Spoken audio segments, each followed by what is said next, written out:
জোর করে বলি যে আপনাদের একটা দিনের জন্য আসতে হবে, সেটা আপনাদের জন্য যদি জুলুম হয় কিনা সেটা ভেবে কিন্তু আমরা আপনাদেরকে অতটা আসতে বাধ্য করি নাই।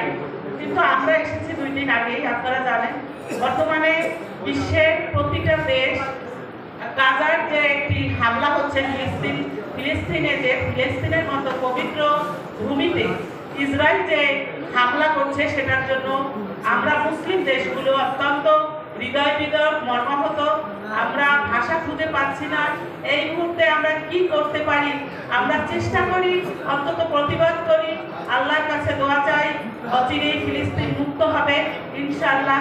আমরা গতকালকে আপনারা জানেন মার্চ ফর গাজা বাংলাদেশ একটি ইতিহাস তৈরি করেছে।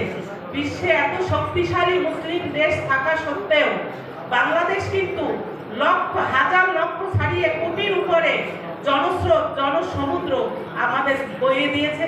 এবং ফিলিস্তিনের যে রাষ্ট্রদূত স্বীকার করেছে বাংলাদেশের যে গতকালকের কর্মসূচি, সেটা অবশ্যই ইতিহাসে লেখা থাকবে। এইটাই আমরা চাই, পবিত্র ভূমি রক্ষার জন্য আমরা যদি আল্লাহর কাছে, আপনারা জানেন আল আকসা ফিলিস্তিনেই হবে, রাসূল সাল্লাল্লাহু আলাইহি ওয়াসাল্লামের ঘোষণা অনুযায়ী হাসরের মাঠ হবে ফিলিস্তিন, শেষ বিচারের মাঠ।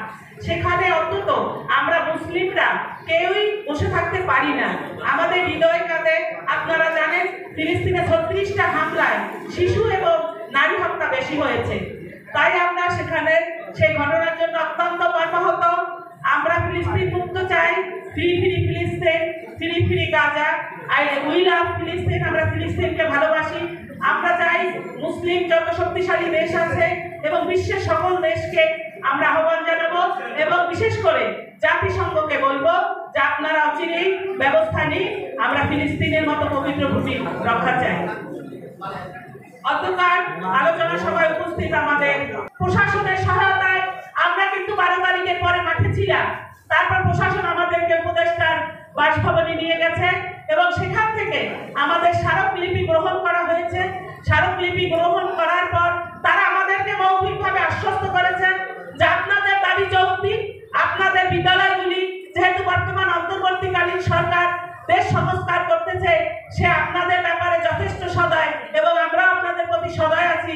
আপনারা আপনাদের সাথে যে একটি ঘটনা ঘটে গেছে 12 তারিখে, সেটা আমরা অবগত আছি এবং আমরা আপনাদের কাজ করে দেব। তাহলে আপনারা অনেক সময় দেখি যে আপনারা ফেসবুকে উস্কানিমূলক বক্তব্য পোস্ট দেন, কমেন্ট করেন। মনে হয় কি যে নেতাদের ঘরের মধ্যে জাতীয়করণ আমরা সিন্ধুক করে রাখছি, আপনারা বললেই উস্কানি দেবেন, আমাদের গুলি করবেন, না হয় আমাদেরকে মারবেন, তাহলে আমরা সিন্ধুক খুলে জাতীয়করণ বের করে দেব। আপনাদের কথাবার্তার সাইজটা এমন। অত্যন্ত দুঃখের ব্যাপার জানাতে হয় যে আমরা যখন কর্মসূচি বৃহৎ আকারে ঘোষণা করি, তখনও কিন্তু আমরা 4500 বিদ্যালয়ে 4500 শিক্ষক প্রতিনিধি পাই না।